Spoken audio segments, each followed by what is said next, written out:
Hello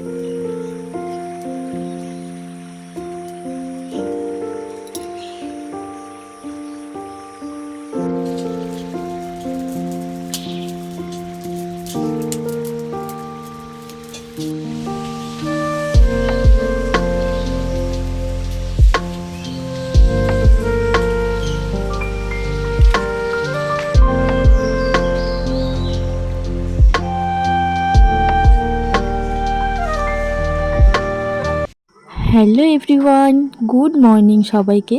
কেমন আছো তোমরা সবাই? আশা করছি যে যেখান থেকে আমার ভিডিওটা দেখছো না কেন সবাই খুব ভালো আছো এবং সুস্থ আছো। তো দেখো আজকে কিন্তু অনেকটাই বেলা হয়ে যাওয়ার কারণে আমি রান্নাঘরেই ঢুকে গেছিলাম আগে, মানে রান্না করতেই ঢুকে গেছিলাম, যেহেতু প্রায় 8:30 মতন বেজে গেছিলো। তো সেই জন্য মা আমাকে রান্নাঘরে দিয়ে গেল।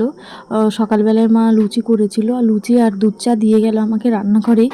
বললামই তো তোমাদের 8:30 মতন বেজে গেছে, এদিকে দুষ্টু যাবে স্কুলে, তো সেই কারণেই তাড়াতাড়ি করে তাড়াহুড়ো করে এখন 9টা 9:30টার আগে রান্নাটা করে ফেলবো, যেহেতু স্কুলে যাবে তো সেই জন্য। আর সকাল থেকে দেখো সারা রাত বৃষ্টি হয়েছে, সকালবেলায় ভোরবেলার দিকেও বৃষ্টি হচ্ছিল, আর বৃষ্টির কারণে আমি উঠতে একটু লেট করে ফেলেছি।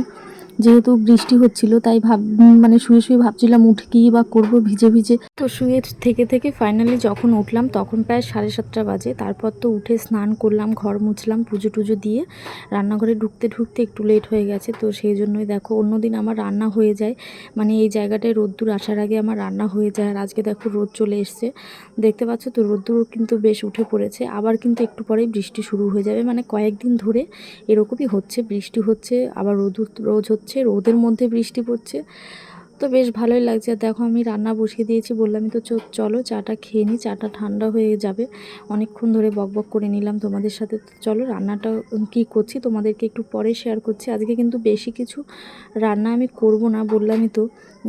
তো মাও আজকে খাবে না, তো সেই জন্য মায়ের আজকে একাদশী আছে, তো সেই জন্য মা খাবে না, তাই আমি আর দুষ্টু খাবো বলেই একদমই অল্প কিছুই রান্না করব ভেবেছি। তো চলো কি রান্না করি সেটা তোমাদেরকে দেখায়, আগে আমি চাটা খেয়ে নিই। তো দেখো আমার কিন্তু ডালটা হয়ে গেছে, ডালটা নামিয়ে নিয়েছি।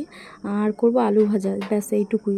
ডালটা করতে করতে আলুটাও কেটে নিয়েছিলাম, তো আলুটাও এখন ভাজা বসিয়ে দেবো, তাহলে কিন্তু রান্না হয়ে যাবে। তো দেখো পুরো অন্ধকার হয়ে গেছে, জানি না তোমরা বুঝতে পারছো কি না, তবে আমি এদিকে যদি ক্যামেরাটা ঘোরাই তাহলে তোমরা বুঝতে পারবে। তো তোমাদেরকে দেখাচ্ছি, দাঁড়াও, কেমন অন্ধকার হয়ে গেছে, মানে রান্নাঘরে পুরো অন্ধকার হয়ে গেছে। তো দেখো কড়াইতে কিছু দেখা যাচ্ছে না, অন্ধকার হয়ে গেছে, মানে এক্ষুনি বোধহয় বৃষ্টি চলে আসবে। তো দেখো তাড়াতাড়ি করে রান্নাটা করে ঘরে চলে যাব, মানে বৃষ্টির আগে রান্না করে ঘরে চলে যেতে চাইছি তাড়াতাড়ি করে, কিন্তু ভাতটা ফুটছে, আলুটা ভাজা হতে হতে একটু টাইম লাগবে। জানি না বৃষ্টি এক্ষুনি চলে আসবে কি না। তো যাই হোক চলো একটু বাইরেটা তোমাদেরকে দেখাই কেমন হচ্ছে। তো দেখো হাওয়া হচ্ছে হালকা হালকা, আর মেঘলা ভাব। তো আকাশটা বেশ ভালোই কিন্তু পরিষ্কার লাগছে, কিন্তু ওই সাইডটাতে প্রচুর পরিমাণে মেঘ করেছে, বৃষ্টি বোধহয় এক্ষুনি চলে আসবে। আর আমি কিন্তু আলু ভাজাটা কড়াইতে বসিয়ে দিয়ে এসেছি, এটা হচ্ছে আমাদের পেছন সাইডটা, মানে আমি যেখানে রান্না করি এখানে বসে। আমাদের রান্নাঘরটার পেছনেই একদম এরকম কলা বাগান আছে আমাদের পেছন সাইডটাতে। তো বেশ কয়েকদিন যাবৎ বৃষ্টি হওয়ার কারণে কি হয়েছে বলো তো, গাছের পাতাগুলোর মধ্যে যত ধুলোবালি ছিল সব ধুয়ে পুরো সবুজ হয়ে গেছে। তো যাই হোক দেখো বললামই তো তোমাদের, আমি আলু ভাজাটা বসিয়ে দিয়েছি, হচ্ছে। তো তাড়াতাড়ি করে আলু ভাজাটা করা তো আর যাবে না, বেশি বেশি তাড়াতাড়ি করতে গেলে আলু ভাজাটা পুড়ে যাবে। তো হালকাভাবে জালটা রেখে আর কি হালকা আছে আলু ভাজাটা করে নিতে চাইছি। তো যাই হোক আলু ভাজাটা হতে হতে আমার রান্নাঘরে যেগুলো বাসন হয়েছে, বাসন বেশিও হয়নি যদিও, কয়েকটা বাসন হয়েছে, তো সেগুলো ধুয়ে ফেলি। যদি বৃষ্টি চলে আসে তাহলে তো আবার ভিজে ভিজে ধুতে হবে। তো আমার আমার একটা বাজে অভ্যাস বলতে পারো, আবার ভালো অভ্যাসও বলতে পারো, আমি কাজ ফেলে রাখতে পারি না। মানে এই যে রান্না করছি না, রান্না করার পরে বাসনগুলো আমার সঙ্গে সঙ্গে ধুতে হবে, নয়তো আমার ভালো লাগে না। তো যাই হোক যেটা বলছিলাম তোমাদেরকে, বললাম না বৃষ্টি আসবে, তো বৃষ্টি কিন্তু চলে এসেছিলো, আর রান্নাঘর গুছিয়ে বেরোনোর আগেই বৃষ্টি চলে এসেছিলো। তো যাই হোক অনেক দিন পরে এরকম জোরে সোরেই বৃষ্টি হচ্ছিল। তো আমি বাসন টাসন মাজার বাহানাতে স্নানটা মানে ভিজে ভিজে স্নান করে নিলাম, যেহেতু অনেক দিন বৃষ্টিতে ভেজা হয় না। তো তো সেই কারণেই বৃষ্টিতে ভিজে ইচ্ছে করেই বৃষ্টিতে ভিজে স্নান করে নিলাম। যেহেতু কাজ করছিলাম তো সেজন্য মা বলছিল পরে বাসন মাজবি, আমি বলছি না আমার ভালো লাগছে না, আমি এখনই বাসনটা মেজে নেব। আসলে একটু বৃষ্টিতে ভেজার বাহানা করছিলাম, তো ভিজে ভিজেই কাজগুলো করে কাজকর্মগুলো করে নিলাম, রান্নাঘরটা গোছালাম, তারপরে বাসনগুলো মাজলাম। তো রান্নাঘরে এগুলো রেখে আমি এখনই স্নান করে মাথায় একটু শ্যাম্পু করে নিয়েছি, যেহেতু বৃষ্টির জল মাথায় পড়েছে তো সেই জন্য শ্যাম্পু করে নিয়েছি। আর এখন আমি যাব ওই ঘরে, পুপুকে খাওয়াবো, তারপরে আমরা সবাই আমিও খাবো। দুষ্টু কিন্তু খেয়ে স্কুলে বেরিয়ে গেছে। আর ওর যেহেতু টোটো ঠিক করা আছে তো সেই জন্য অসুবিধা হয় না, আমাদের বাড়ির সামনেটায় তো জল জমে থাকে, তো টোটো ওকে এখান থেকেই নিয়ে যায়। তো দেখো বললামই তো বৃষ্টি হয়ে গেছে, দেখো ভালোই জোরে সোরে বৃষ্টি হয়েছে। তোমরা হয়তো জল দেখে বুঝতে পারছো সিঁড়িতে কতটা জল জমে আছে, আবার রাস্তাতেও জল জমে গেছে। তো যাই হোক চলো এখন যাব আমি ওই ঘরে গিয়ে মেয়েকে আগে খাওয়াবো, তারপরে আমি খাবো। আর খাওয়া দাওয়া বলতে আমি আর মেয়ে আছি, মা তো আজকে খাবে না, মা আজকে একাদশী আছে, মা আজকে খাবে না। তোমাদের তো দেখালে আমি কি রান্না করেছি, আমি সবটাই তো তোমরা দেখলে। তো এখন আমি আগে মেয়েকে খাওয়াবো, আর ওকে আজকে স্কুলে পাঠাইনি যেহেতু বৃষ্টি হচ্ছে, তো সেজন্য সকাল থেকে বৃষ্টি হচ্ছিল তো সেজন্য ওকে আর পাঠাইনি। তো যাই হোক দেখো খাওয়া দাওয়া করে কিন্তু আমরা ঘরে চলে এসেছি, পুপুকে স্নানও করিয়ে দিয়েছি, বৃষ্টিটা এখন একটু থেমেছে, তাই ওকে স্নান টান করিয়ে একবারে ঘরে এসেছি। ও এখন ঘুমোবে, ঘুমানোর জন্য ওর দুপুরবেলায় তো টাইম সেট করাই আছে, ওর ঘুমানোর টাইম হলে ও আর কোনো কথাই শুনবে না।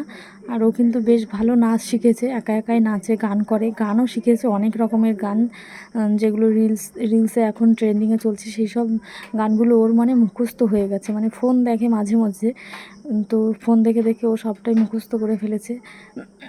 আর দেখো পায়ের মধ্যে দেখো পেনের কালি দিয়ে কি করেছে, সারা গায়ের মধ্যে পেনের কালি ছিল ওর, এরকম সারা গায়ে লাগিয়েছে, পায়ের তলায়। আমি তো গায়েরগুলো কোনো রকম ডলে ডলে তুলে দিয়েছি, কিন্তু ওর মুখের মধ্যে ছিল সেগুলো তুলেছি, পায়েরগুলো আর তুলতে পারিনি।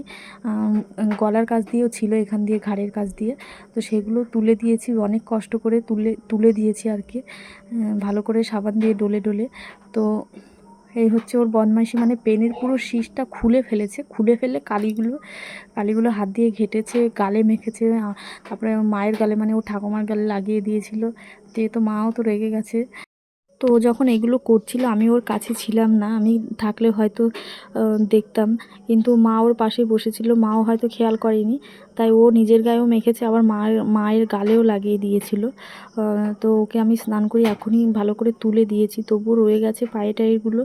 আর ও কিন্তু শুধু রং দিয়ে না, ও নেল পলিশ ফেলে নেল পলিশের কৌটাগুলোর থেকে এরকম করে নখের মধ্যে লাগাবে, মুখের মধ্যে লাগাবে, গালের মধ্যে লাগাবে, কপালে টিপ পরবে নেল পলিশ দিয়ে। তো ওর জন্য কিছুই রাখা যায় না, আগে না এগুলো করতো না, এখন করে। তো দেখো বিকেলবেলা কিন্তু আমরা পড়তে বসিয়েছি ওকে, এখন কিন্তু বিকেল হয়ে গেছে, ঘুম থেকে উঠে ওকে খাইয়ে দিয়েছি, খাওয়ানোর পরে এখন ওকে আমি একটু পড়তে বসাবো। আর এখানে কিছু জামা কাপড় আছে সেগুলো গুছিয়ে নেব, গুছিয়ে নিয়ে ওকে একটু পরাবো, তারপরে তো সন্ধে হয়ে যাবে, আর আমি ঘরটাও মুছে নেব, ঘরটা মুছবো, ঘর বাড়ি ঝাড় দিয়ে ঘরটা মুছে নেব, তারপরে সন্ধে দেব। তো যাই হোক চলো ওকে পড়তে বসাই। আর আজকের ভিডিওটা কিন্তু এই পর্যন্তই। তো তোমাদের ভিডিওটা কেমন লাগলো অবশ্যই জানিও, আর সবাই পাশে থেকো চ্যানেলটাকে সাবস্ক্রাইব করে। তো টাটা সবাইকে।